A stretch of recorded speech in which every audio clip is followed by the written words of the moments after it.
Pas de millions, On va voir ce qu'en pensent les téléspectateurs. Oui à 69%, non à 31%. Bonjour, on fait une petite vidéo sur la relation des gens et l'argent. Je peux vous déranger 2 minutes? Combien vous gagnez par mois? Ah, ça c'est un peu confidentiel. Combien est-ce que tu gagnes par mois? Beaucoup. Un chiffre ou pas? Beaucoup. On fait une petite vidéo pour interroger les gens sur leur relation à l'argent. Si tu veux. Combien est-ce que vous gagnez par mois? Ok, pas de soucis. Pour voir si c'est toujours tabou ou pas. On n'a pas voir, hein. Là, c'est vraiment la relation des gens à l'argent. Non, non, je laisse. J'ai rien à dire. J'ai 3 petites questions à vous poser. Voilà. Je veux savoir s'il y a un tabou. Et donc, j'ai. C'est gentil, Bonne fin de merci. journée. L'argent est tabou en France et c'est un problème. C'est un problème parce que si t'es quelqu'un qui souhaite t'en sortir dans la vie et donc faire de l'argent, la tâche, elle va être ardue. Si tu souhaites maîtriser quelque chose, à un moment donné, il faut t'exposer à cette chose. Sinon, comment est-ce que tu veux la connaître? Comment veux-tu la maîtriser? C'est un problème parce que en France, ça souligne le fait qu'à l'école, on n'apprenne pas certaines choses essentielles. Essentielles dans le sens où ça va te servir tout au long de ta vie. Et je parle ici de l'éducation financière. C'est vrai, on n'apprend pas en fait à gérer son argent. On n'apprend pas à prendre les bonnes décisions pour soi et pour son avenir. Et parfois, tu vois, ce genre de choses, ce genre de savoir, c'est un peu la différence entre quelqu'un qui va réussir à s'en sortir dans la vie, dans un domaine, et quelqu'un qui va pas réussir. Et particulièrement dans la finance, la différence entre quelqu'un qui va mieux réussir à 40 ans, 50 ans, 60 ans, parfois, elle se joue à quelques décisions, et j'irais même à une décision, tout simplement sur un placement d'argent. Donc si t'es encore là à regarder la vidéo, c'est que t'es un bon, c'est que t'es quelqu'un qui veut s'en sortir et qui souhaite devenir meilleur. Et la vérité, de toi à moi, c'est que j'ai de l'ambition avec cette chaîne. Je veux que chaque personne qui tombe sur cette chaîne puisse en tirer quelque chose vis-à-vis de lui-même pour le réinvestir dans sa vie et qu'il devienne meilleur. Mais je suis pas là en fait pour te faire un discours, ça c'est pas grave, c'est pas le sujet. Il y a que les actes qui comptent. Et c'est pour ça que je vais te donner dans quelques minutes un véritable conseil qui va pouvoir changer ta vie, changer ton avenir. Aujourd'hui, on vient de passer 2024 et c'est le moment de passer à l'acte. Ce conseil, il est pour tous les jeunes qui sont dans la vingtaine actuellement, ou même plus jeunes qui viennent d'avoir 18 ans ou qui vont avoir 18 ans cette année. C'est encore mieux pour ces personnes-là, mais globalement, ça concerne toutes les personnes qui aimeraient mettre toutes les chances de leur côté, parce que le temps, c'est de l'argent. Littéralement. Je m'explique. Écoute-moi bien parce qu'on va rentrer dans le vif du sujet. Ce que tu vas faire à la fin de cette vidéo, c'est te renseigner toi-même sur ce qu'est un PEA, ou plan épargne action. De 1, parce que tu me fais pas confiance et t'as aucune raison de me faire confiance sur ce que je te dis. De 2, pour toi te rassurer et lever tous les doutes que tu peux avoir vis-à-vis du PEA, vis-à-vis de ce que c'est en fait en règle générale la bourse, la finance. Un PEA concrètement c'est juste un moyen d'investir en bourse, bourse qui finalement n'a rien d'obscur, n'est pas magique, n'est pas sorcier, c'est juste l'évolution d'un marché qui tendanciellement et de manière annuelle progresse de 8% par an. Moi-même je suis pas un expert du domaine, je suis pas un expert de la finance, mais j'ai lu, j'ai fait mes recherches et surtout je suis passé à l'action. Je sais pas si tu te rends compte là de la dinguerie que je viens de te lâcher, je te laisse y réfléchir là 2 minutes. Un PEA, ça te permet littéralement de gagner 8% de capital par an et en moyenne. Imagine un petit peu. Il y a ce qu'on appelle le livret A, mais je pense que tout le monde connaît le livret A qui est à 3%, que tout le monde voilà, utilise et voilà, adule. Mais en fait ce livret A, il te rapporte pas d'argent, c'est vraiment la pire chose à faire. Bien sûr, il faut avoir un petit peu d'argent de côté en cas de pépin, mais ne mets pas tout ton argent s'il te plaît sur un livret A. Ton livret A qui est à 3% par an, comment veux-tu qu'il rivalise avec un PEA à 8% par an? Je vais te montrer à quel point c'est une dinguerie, mais avant ça, je vais te montrer quelques informations intéressantes. Il faut savoir que l'âge moyen des personnes qui investissent en France, donc en bourse, il est de 49 ans pour les hommes et de 60 ans pour les femmes. Réfléchis à ça, 49 ans pour les hommes, 60 ans pour les femmes. Toi t'as la vingtaine. T'as 30 ans d'avance sur ces gens-là. Pourquoi tu veux pas le faire? Imagine, 30 ans, ce que ça peut faire. On va le voir par la suite. Il y a des logiciels qui permettent de calculer ça, ce qu'on appelle les intérêts composés. Mais est-ce que tu veux vraiment être le français moyen? Est-ce que tu veux vraiment attendre 50 ans pour commencer à mettre un orteil dedans? Je t'assure que toutes les personnes qui ont commencé la bourse, elles ont regretté de ne pas l'avoir fait dès leur plus jeune âge, et en l'occurrence dès leurs 18 ans. Et moi y compris, tu vois. J'ai commencé il y a quelques années, seulement à mes 22-23 ans. Si j'avais su, j'aurais commencé à mes 18 ans. Moi, je veux pas finir comme le français moyen qui va attendre sa petite retraite et qui en fait finalement n'aura peut-être pas de retraite parce que actuellement, faut le savoir, ce régime-là, il est en train de se casser la gueule.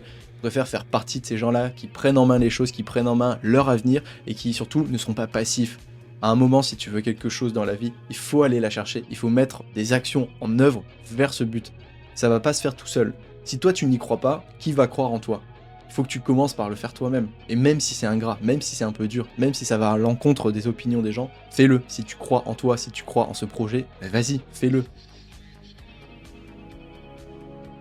We all have this negative self-talk that goes in our head. Guess what?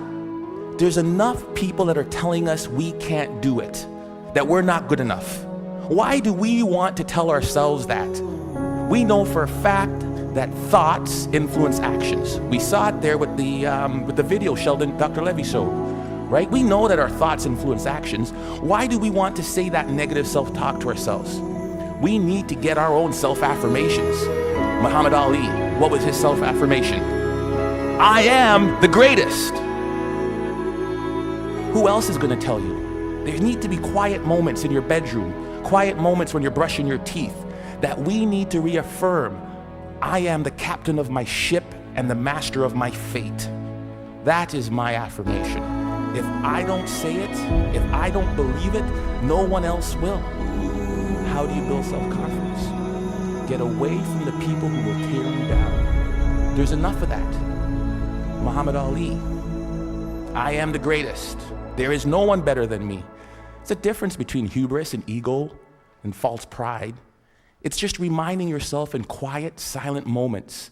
I put it down on a list. It's right beside my mirror. Pour finir, je veux te montrer un argument plutôt visuel, un argument concret, parce que je sais que l'être humain, de manière générale, il a tendance à mieux fonctionner avec des images, des associations, plutôt que des mots. Donc là, on va se rendre sur un site qui s'appelle bourse00.fr, et c'est en fait une calculatrice qui te permet de calculer les intérêts composés. Les intérêts composés, concrètement, c'est en fait ce que tu gagnes chaque année par rapport à ton capital que tu auras investi. Donc, je vais te montrer en fait la dinguerie, pourquoi il vaut mieux investir dans un PEA plutôt que dans ton livret A.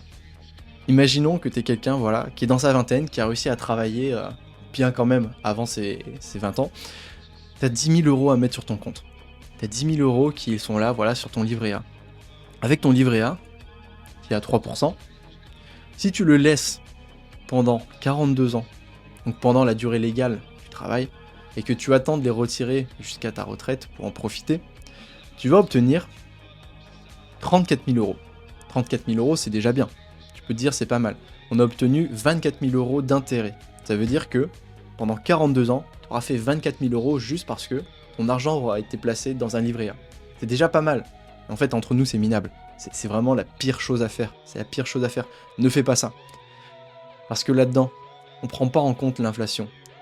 Tes 34 000 euros, là, dans 42 ans, ils vont pas valoir, en fait, 34 000 euros. Ça va valoir 20 000, un truc comme ça. Tu auras perdu ton temps et ton argent, littéralement. Tu pourras pas en profiter. Maintenant, imagine, t'es quelqu'un, voilà, ce jeune de 20 ans, c'est toi. Tu prends la décision de ce soir, demain, dans la semaine, mais tu passes à l'action d'ouvrir un PEA. Tu prends ces mêmes 10 000 euros. Si c'est moins, c'est pas très grave. L'exemple est là. Tu prends ces 10 000 euros. Tu les mets en bourse. Le taux de la bourse, c'est ce que je disais, il est tendanciellement à 8% par an en moyenne. Tu le mets pendant 42 ans, et je te demande pas de rajouter de l'argent. Ça, c'est ce que tu peux faire. Hein. Mais je te demande juste de mettre déjà un montant maintenant qui va te simplifier la vie pour plus tard. Tu ne mets pas d'argent, tu as tes 10 000 euros, 8% d'intérêt pendant 42 ans. Regarde la différence. Tu vas terminer ton job, tu vas commencer ta retraite avec 253 000 euros et 243 000 euros d'intérêt. Est-ce que tu vois la différence? 243 000 euros d'intérêt versus 24 000 euros. Il y a un facteur 10 là. C'est ce que je te disais en début de vidéo. La différence entre quelqu'un qui va réussir et d'autres, et quelqu'un qui va rester voilà, là où il est, parfois elle se joue à quelques décisions, et parfois une décision, notamment ton placement d'argent. La seule chose qu'on a changé, c'est mettre l'argent sur notre PEA plutôt que sur un livret A, et tu viens de te faire 253 000 euros pour ta retraite. Tu as sécurisé 253 000 euros pour ta retraite. Je sais pas si tu te rends compte de ce que c'est, de la puissance de ce que c'est. Einstein disait que c'était la 8e merveille du monde. C'est pas pour rien.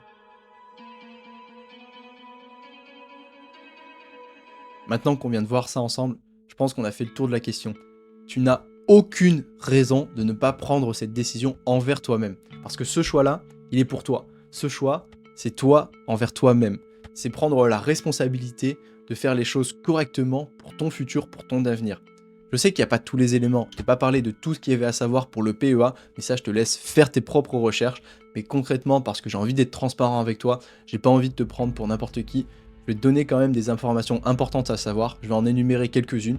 Ton PEA, il faut savoir que c'est avant tout un avantage qu'on a seulement en France. Ça va te permettre d'être taxé à 17% et pas aux 30% habituels de l'État si tu retires ton argent. Pour bénéficier de ton PEA, il va falloir en fait mettre ton argent et le bloquer pendant 5 ans. Si tu retires de l'argent avant ces 5 ans, tu ne pourras pas bénéficier des avantages du PEA. Donc l'argent que tu mets dedans, il faut être sûr qu'il ne va pas te servir, mais surtout qu'il n'est pas nécessaire actuellement pour tes besoins. Pour finir, tu peux ouvrir ton PEA sur internet avec un courtier en ligne. Personnellement, et je suis transparent avec toi, j'utilise Bourse Direct et Trade Republic. Voilà, ce sont les deux courtiers que j'utilise pour prendre mes actions et mes ETF. Voilà l'essentiel, tu as toutes les cartes en main et je te laisse y réfléchir, mais maintenant, c'est à toi de faire le job, c'est à toi de faire le bon choix. I'm going to make it. I'm going to make it. Shake somebody's hand on your right and left and say, you got the right stuff.